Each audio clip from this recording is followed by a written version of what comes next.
Hey guys, let's get more news about Miami Heat, but first, don't forget to subscribe and leave your like. Miami Heat reportedly have a strong belief about their roster. The Miami Heat are a unique team. They have one of the best, if not the best, coaches in the game, so even though their roster isn't as talented as others, it just seems like you can never count them out. The Heat feature scrappy and physical players who work harder than everybody in the league. Their hustle and the way they outwork their opponents often give them an edge in the playoffs. But, on paper, at least, they're just not talented enough to be considered a championship contender right out of the gate. However, according to insider Barry Jackson, that's not how they feel about their roster, via NBA Central. Apparently, they feel like as much as they would like to improve their squad, they're good enough to compete at the highest level as it is, assuming they're healthy. Still, Jackson agrees that it's hard to either prove or disprove that because the Heat are rarely healthy. That's right on point. The Heat are infamous for how they go all out in practice every single day of the week. And while it might be great to separate the weak from those who want it, that might not be the best approach to a full 82-game season. Perhaps that approach has had plenty to do with their countless soft tissue injuries or with the fact that Jimmy Butler has run out of gas when he gets deep in the playoffs. Then again, you just can't sleep on this team, not now, not ever. The Miami Heat will have to choose their battles. With almost $160 million committed to just 5 players for the upcoming season, there's not that much money available for other players.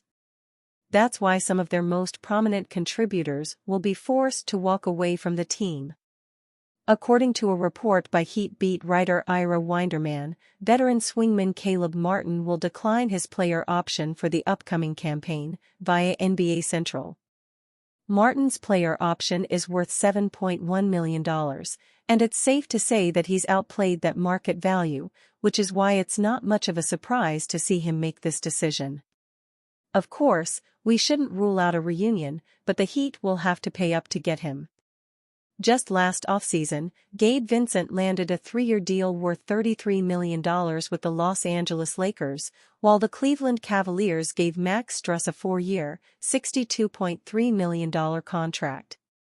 Given Martin's role in their trip to the NBA Finals 2 seasons ago, he could be expected to land a similar deal, being an ideal 3-and-D contributor for multiple teams. In 64 appearances last season, the 6'5" swingman scored 10.0 points per game and grabbed 4.4 rebounds. Those numbers are more impressive if you consider the factor that he rarely had any plays drawn up for him and he was far from the team's go-to guy. Does DeMar DeRozan make any sense for Miami Heat? Without making a trade, the Miami Heat are limited this summer during free agency. They have little salary cap space and no draft assets, so they have to give up a key piece for any chance of restructuring the roster.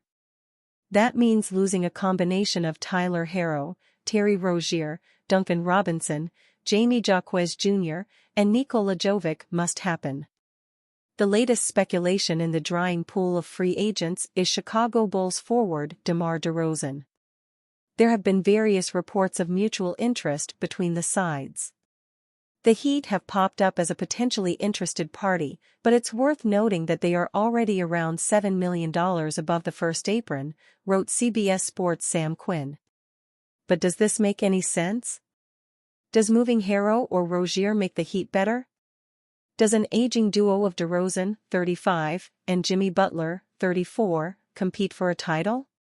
Acquiring a signed-and-traded player hard caps you at the first apron, so the Heat wouldn't just have to trade out however much salary they plan to pay DeRozan, but add another $7 million or so on top of that, and that's before you talk about filling out the rest of the roster, Quinn continued.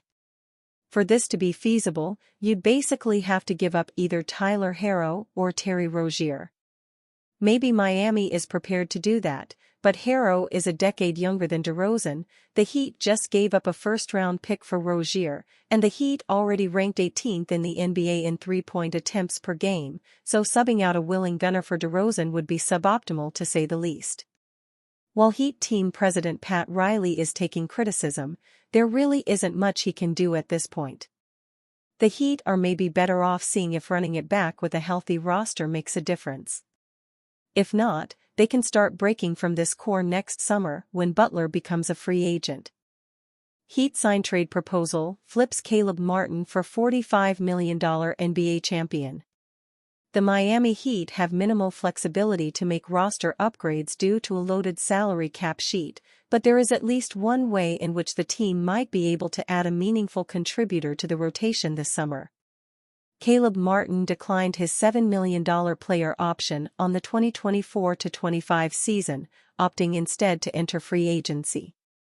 The Bleacher Report livestream projected that Martin is looking for upwards of $20 million annually and might realistically expect to earn a few $1,000,000 less than that per season from the right team in the right situation. One far-flung option for Martin that would also benefit his former team would be a sign-and-trade deal with the Toronto Raptors for a versatile player who won a championship ring with the Denver Nuggets following the 2022-23 season.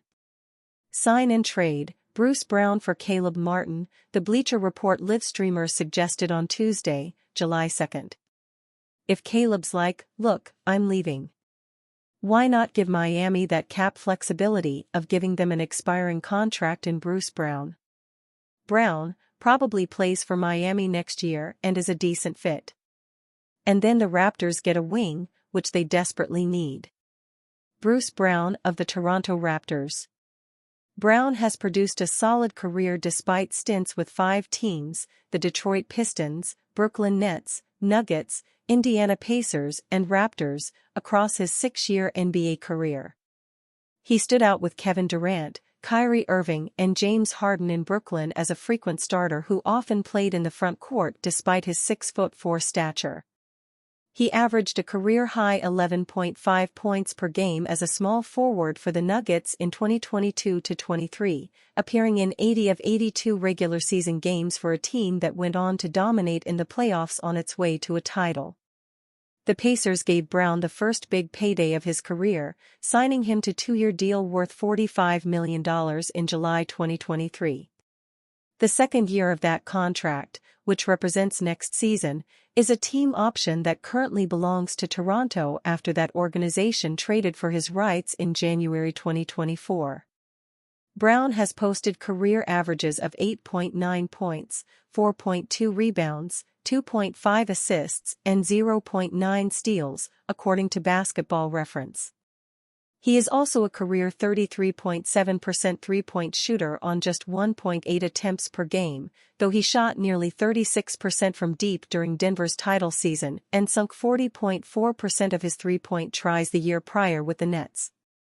Caleb Martin, formerly of the Miami Heat, defends against Damian Lillard, formerly of the Portland Trail Blazers. Brown isn't a precise replacement for Martin, though he does bring a versatile skill set that could help Miami replace the wing player who has played a main role for the Heat over the past 3 seasons. Martin will be a significant loss for the Heat after averaging career highs in points, 10.0, and assists, 2.2, last season as a part-time starter, 23 starts in 64 regular season appearances, per Basketball Reference. He played a key role during the Eastern Conference Finals against the Boston Celtics in 2023, averaging 19.3 points, 6.4 rebounds, and 1.7 assists per game during that series. He also shot 48.9% from behind the arc in the Heat's 7-game series win. Martin and Miami went on to lose to Brown and the Nuggets in the finals in 5 games. And you, fan? What do you think of the situation of Bruce Brown? Leave your opinion in the comments.